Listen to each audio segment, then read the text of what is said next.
नमस्कार दोस्तों, मैं अखिलेश कुमार स्वागत करता हूं आपका अपने YouTube चैनल मैथमस्ती में। दोस्तों आज हम विद्यासागर के अंकगणित में चैप्टर नंबर 8 लघुत्तम समावर्त्य और महत्तम समावर्तक के बारे में पढ़ेंगे। चलिए 8 नंबर चैप्टर है हमारा लघुत्तम। बहुत ही आसान सा चैप्टर है दोस्तों, लघुत्तम समावर्त्य और लघुत्तम समावर्त्य और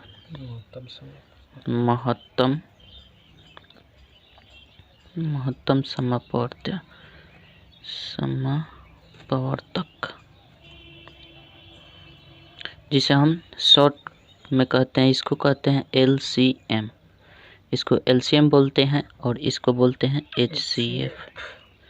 चलिए LCM का अगर फुल फॉर्म देखा जाए तो LCM बराबर हो सकता है आपका लिस्ट कॉमन मल्टीपल, ठीक है। और HCF का अगर फुल फॉर्म देखें तो इसको कहते हैं हाईएस्ट कॉमन फैक्टर, ठीक है, हाईएस्ट कॉमन फैक्टर। ये सब बेसिक चीज़ है, इसको जानना ज़रूरी है। चलिए देखिए LCM क्या होता है, हम उदाहरण लेकर समझते हैं। LCM को परिभाषित करने के लिए हम उदाहरण लेते हैं। जैसे हम कह दें 2, 4, 6 का अगर हम पूछें कि इसका LCM क्या होगा, देखिए इसी में आपका डेफिनेशन छुपा हुआ है। आप स्वयं बता सकते हैं इसका डेफिनेशन क्या होता है। 2, 4, 6 का लघुत्तम अगर आपसे पूछा जाए या LCM पूछा जाए तो आप सिंपल सा क्या कहेंगे, इसका लघुत्तम जो होगा 12 होगा, यही ना कहेंगे। तो इसका अर्थ क्या होता है, कहीं ना कहीं हम 12 इसलिए कहें कि लिस्ट का मतलब क्या होता है, हम LCM पर बात कर रहे हैं, ठीक है। लिस्ट का मतलब क्या होता है, लिस्ट का मतलब छोटा से छोटा होता है। तो वह छोटी सी छोटी संख्या, मतलब वह छोटी सी छोटी संख्या जो दी गई सभी संख्याओं को विभाजित कर देती है। मतलब वह छोटी सी छोटी संख्या जो दी गई सभी संख्याओं से विभाजित हो जाती है, ठीक है। अब देखिए इसमें छोटी से छोटी संख्या अगर हम 12, ठीक है, ये छोटी संख्या मान लेते हैं। अगर हम कहें कि 24 लिखते हैं, ठीक है, अगर हम 72 लिखते हैं तो क्या इन सब में 12, 24 और 72 में इन तीनों से तो ये भी कटता है, इन तीनों से तो ये भी कट जाता है, यानी लेकिन हम क्या कर रहे हैं कि वह छोटी सी छोटी संख्या जो दी गई सभी संख्याओं से विभाजित हो जाती है। तो दी गई संख्या कौन सी है, 2, 4, 6, इन सब से ये विभाजित हो जाती है। विभाजित तो वैसे 24 भी होती है, 72 भी हो जाएगी, लेकिन हमें क्या लेना है, इन दोनों को छोड़ देना है, इसको लेना है, क्योंकि LCM का मतलब ही होता है लिस्ट कॉमन मल्टीपल, मतलब इसके एक छोटी सी छोटी संख्या लेना है, ठीक है। तो LCM इसका क्या हो जाता है, 12, छोटी सी छोटी मल्टीपल संख्या होनी चाहिए, ठीक है। अगर वहीं हम HCF की बात करें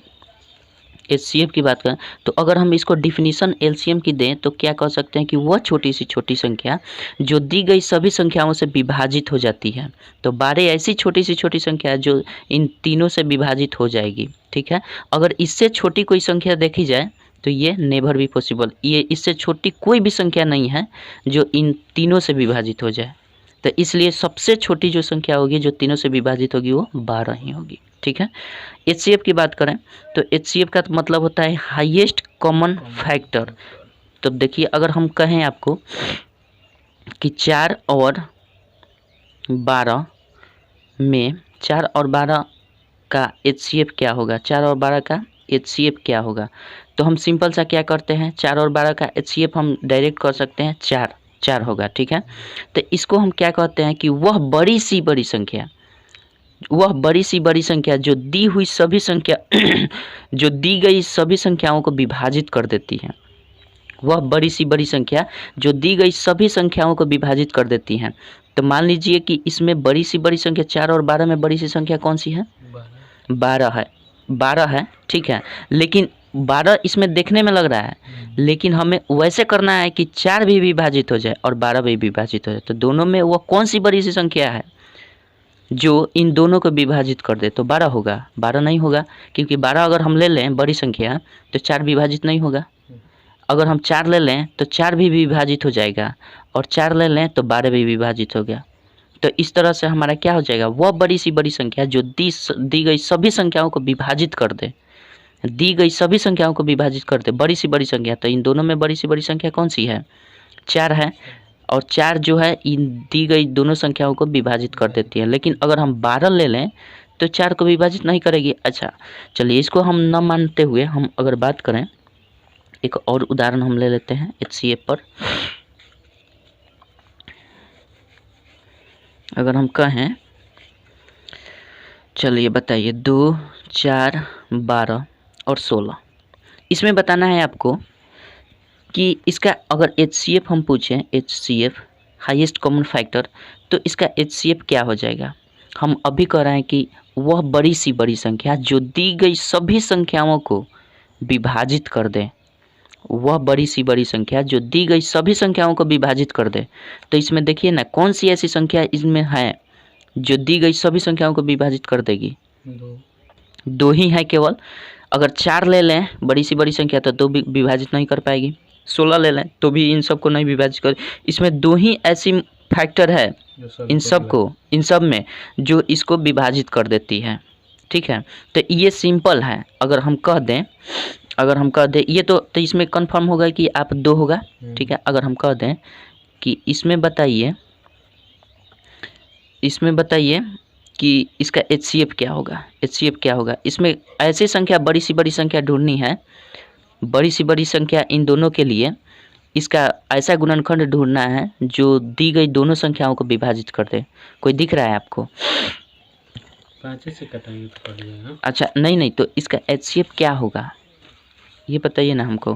जैसे मान लीजिए हम 5 ले लें और 9 ले लें, हम कह दें कि ये इसमें छोटी सी छोटी संख्या जो बड़ी सी बड़ी संख्या जो 5 होगी जो दोनों को विभाजित करेगी, ये गलत हो जाएगा। 5 से तो ये विभाजित हो जाएगी, ये नहीं होगी, ठीक है। अगर 6 लेते हैं तो भी नहीं होगा। तो हम इसके लिए क्या करते हैं, थोड़ी सी क्रिया करते हैं। हालांकि अगर आप मौखिक कर सकते हैं तो अच्छी बात है, नहीं कर सकते हैं तो थोड़ी सी देखिए, ये क्या करते हैं, 5 से हम भाग देते हैं इसमें बड़ी संख्या में, क्या करते हैं 5 एकम 5 ही जाएगा, बचा क्या 4, ठीक है। इसमें फिर इसको उतार देते हैं, भाजक को फिर उतार देते हैं यहाँ पे। अब क्या करते हैं, एक बार में जाएगा 4 होगा, फिर 1 बचेगा, फिर 1 से 4 बार में। यानी इन दोनों संख्या को कौन सी ऐसी संख्या है, बड़ी सी बड़ी संख्या है जो दोनों को विभाजित कर देगी, वो संख्या 1 है।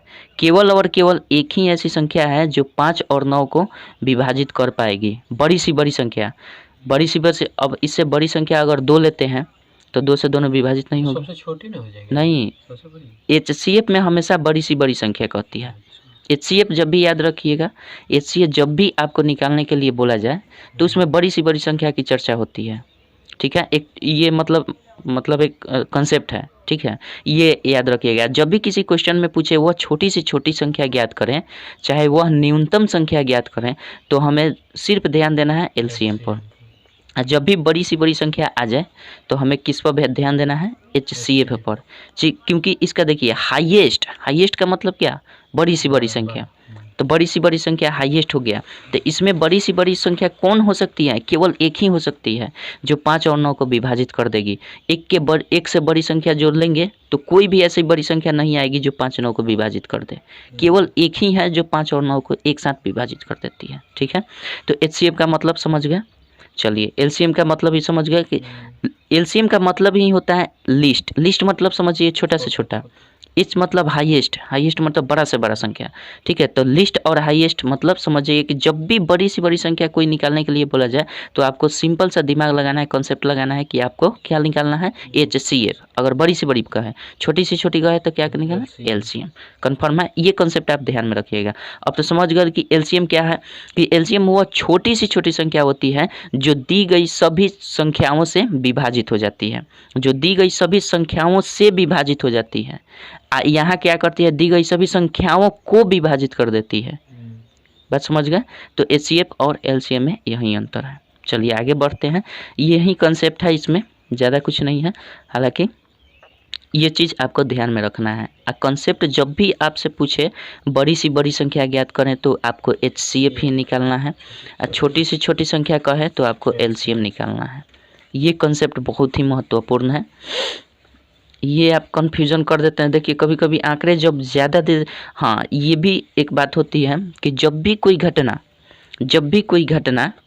एक और कॉन्सेप्ट है कि जब भी कोई घटना एक साथ संपन्न होती हो, जब भी कोई एक से अधिक घटना एक साथ संपन्न होती हो, तो उसमें हम क्या करते हैं, एलसीएम निकालते हैं हमेशा। ये ध्यान रखिएगा, जब भी कोई घटना एक साथ संपन्न होती है तो उसका हम एलसीएम निकालते हैं। जैसे घंटी का बजना होता है, घंटी जब बजती है तो मान लीजिए कि एक घंटी इतना देर में बजती है, फिर दूसरी घंटी इतना देर में बजती है, तो 3-4 आंकड़े आपको दिए जाएंगे, ठीक है। तो जब भी 3-4 आंकड़े दिए जाएंगे और पूछा जाएगा कि तीनों एक साथ कब घंटियाँ बजेंगी, तो आपको सिर्फ और सिर्फ एलसीएम पर ही ध्यान रखना है, उसका एलसीएम ही निकालना है, ठीक है। चलिए आगे देखा जाए क्या कहता है। इस कॉन्सेप्ट को आप बिल्कुल ध्यान में रखिएगा, भूलिएगा मत। फिर हम प्रश्नमाला पर देखेंगे। अब रह गई बात कि हम एलसीएम और एचसीएफ, पहले एलसीएम पर बात कर लेते हैं। एलसीएम का डिफिनीशन अब तक हम लोगों ने समझा, ठीक है। अब एलसीएम निकाला कैसे जाता है, ठीक है, इस पर हम विचार करते हैं। देखिए एलसीएम निकालने के 2 तरीके हैं। पहला तरीका भाग विधि द्वारा, पहला तरीका क्या है, भाग विधि द्वारा, ठीक है। दूसरा तरीका होता है क्या, हाँ गुणनखंड विधि द्वारा। दूसरा तरीका होता है गुणनखंड विधि द्वारा, गुणनखंड विधि द्वारा 2 तरीका होता है। तो भाग विधि पर अगर हम चर्चा करें तो भाग विधि जैसे हम कह दें 2, 4, 5 या हम लेते हैं 6। चलिए इसका अगर हम गुणनखंड निकालने के लिए बोलें तो आप कैसे निकाल सकते हैं इसका गुणनखंड, भाग विधि द्वारा अगर इसका एलसीएम निकालना चाहते हैं तो हम क्या करेंगे, इस तरह से हम करते हैं हमेशा। कितना बार में जाएगा, 2 एकम 2, 2 दूना का 4, 2 तिहाई 6, 2 चौके 8, यही आएगा। अब कितना बार में जा सकता है, 2 बार में, 1, 1, 3, 2, यही होगा, अब नहीं जाएगा। तो हम क्या करते हैं, इसको लिख देते हैं 2 गुना 2 गुना 3 गुना 2। एक का गुणनफल तो उतना ही रह जाता है, इसलिए छोड़ देते हैं।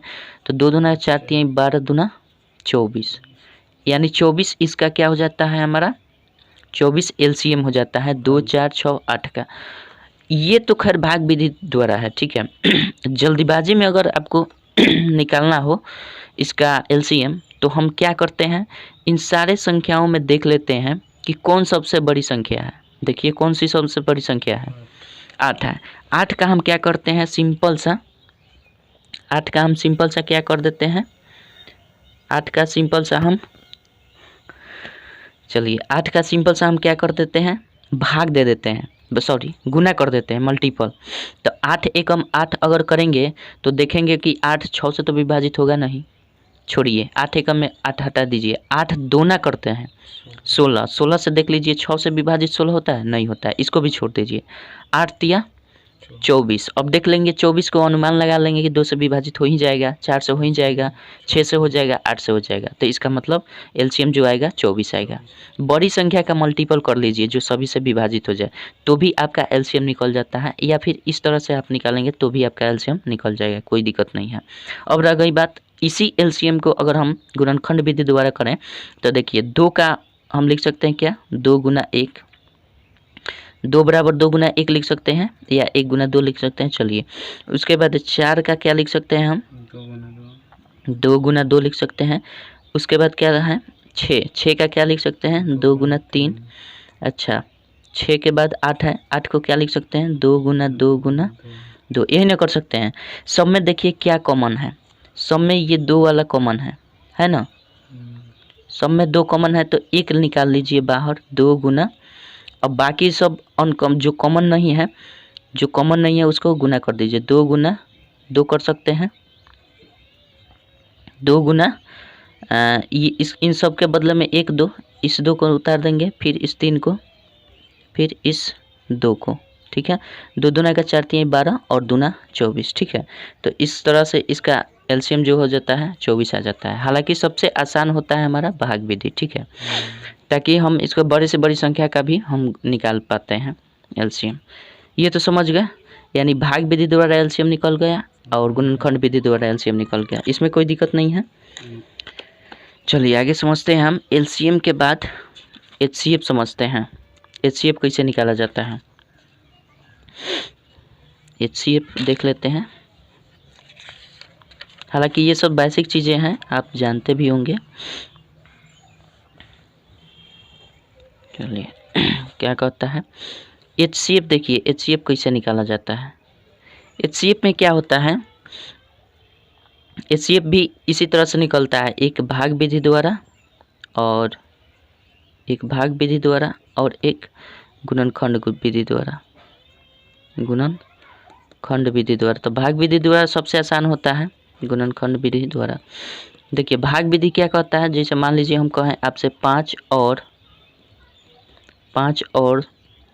15 का, 5 और 16 का ले लेते हैं, 5 और 16 का HCF, हाँ HCF निकालना है।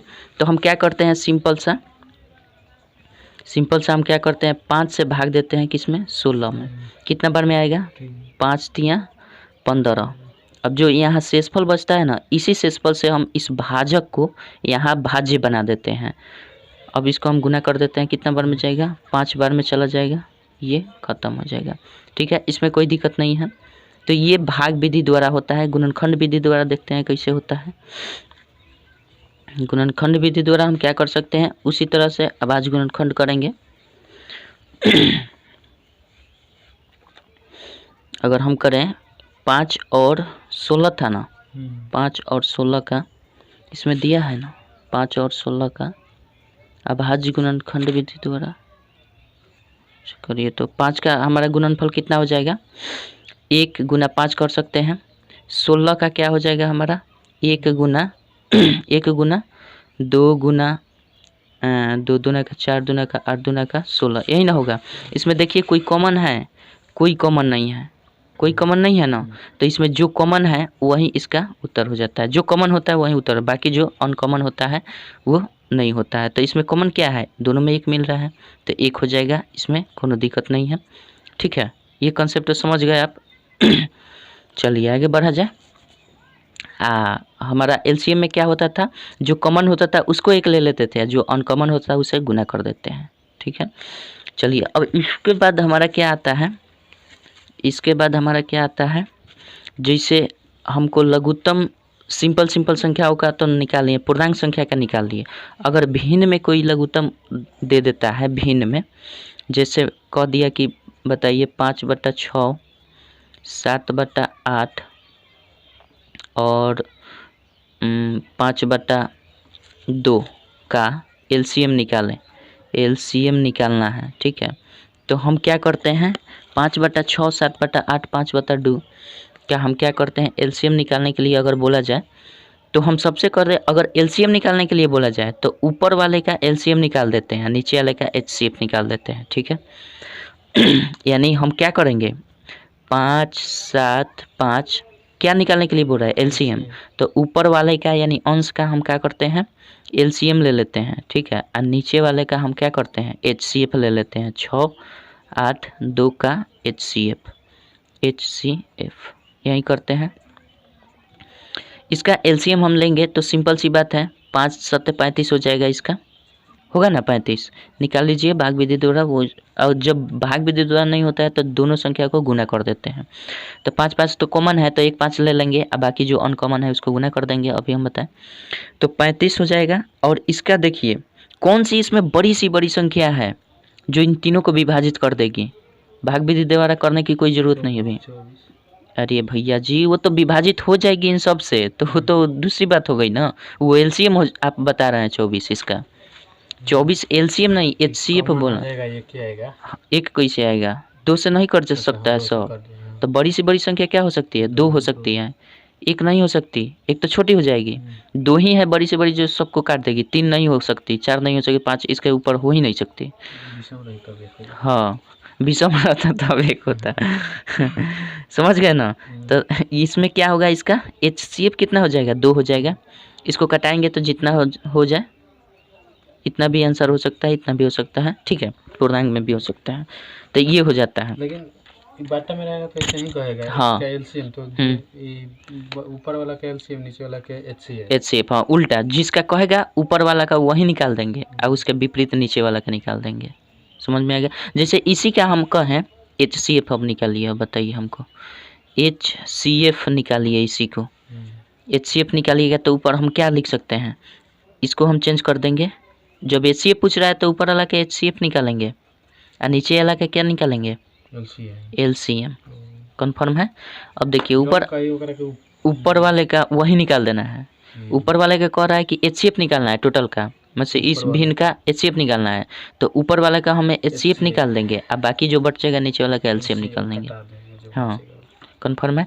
तो देखिए अब इसको हम क्या करते हैं, HCF अगर इसका हम निकालें तो कितना आ सकता है HCF, इसका HCF एक ही आएगा, ठीक है। तो एक ऊपर चला जाएगा, क्यों, अगर हम 5 से इसमें 5 से भाग देंगे तो ये तो 5 आ जाएगा, फिर 7 बचता, तो 7 से करेंगे तो कितना हो जाएगा, 5 से कम 5, 2 हो जाएगा, 5 कर लेते हैं, 2 दूना 4, 1 बचा, फिर 2, अब 1 से कट गया, यानी कम से कम इससे बड़ी सी बड़ी संख्या जो होगी वही आपका 1 होगी, यानी इसका HCF जो होगा 1 हो जाएगा और इन सब का LCM क्या हो जाएगा, LCM वह छोटी से छोटी संख्या होती है जो दी गई सभी संख्याओं से विभाजित हो जाती है। तो इसमें कौन सी ऐसी छोटी से छोटी संख्या है जो इन सब से कट जाएगी, तो हम अभी बताएं कि LCM अगर निकालना है जल्दबाजी में तो इसमें जो संख्या बड़ी होती है उसका पहाड़ा पढ़ लिया कीजिए। इसका पहाड़ा पढ़िए, कितना बार में जाएगा, 8 दूना 16, 16 6 से कटेगा नहीं कर, 8 3 का 24, 24 कट जाएगा, तो कितना हो जाएगा इसका LCM 24, तो यानी 1/24 इसका आंसर होगा। कंफर्म है। चलिए आगे बढ़ा जाए। यही कॉन्सेप्ट है आपका LCM HCF का, ठीक है। और ये ध्यान हमेशा रखना है कि जब भी कहे छोटी सी छोटी संख्या तो हमें LCM निकालना है, और जब भी कहे बड़ी सी बड़ी संख्या तो HCF निकालना है। अब हम बात करें का, इसमें प्रश्नमाला पर बात करें कि छोड़ दिया जाए, कॉन्सेप्ट बनाकर इसको छोड़ दिया जाए, प्रश्नमाला के लिए दूसरा वीडियो बना चाहिए।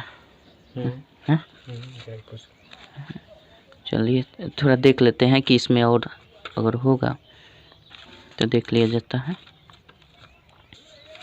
बस यही कॉन्सेप्ट है, ठीक है। तो चलिए दोस्तों अगले वीडियो में हम मिलेंगे प्रश्नमाला के साथ, तो इस कॉन्सेप्ट को आप ज़रूर ध्यान में रखिएगा। तब तक के लिए जय हिंद जय भारत।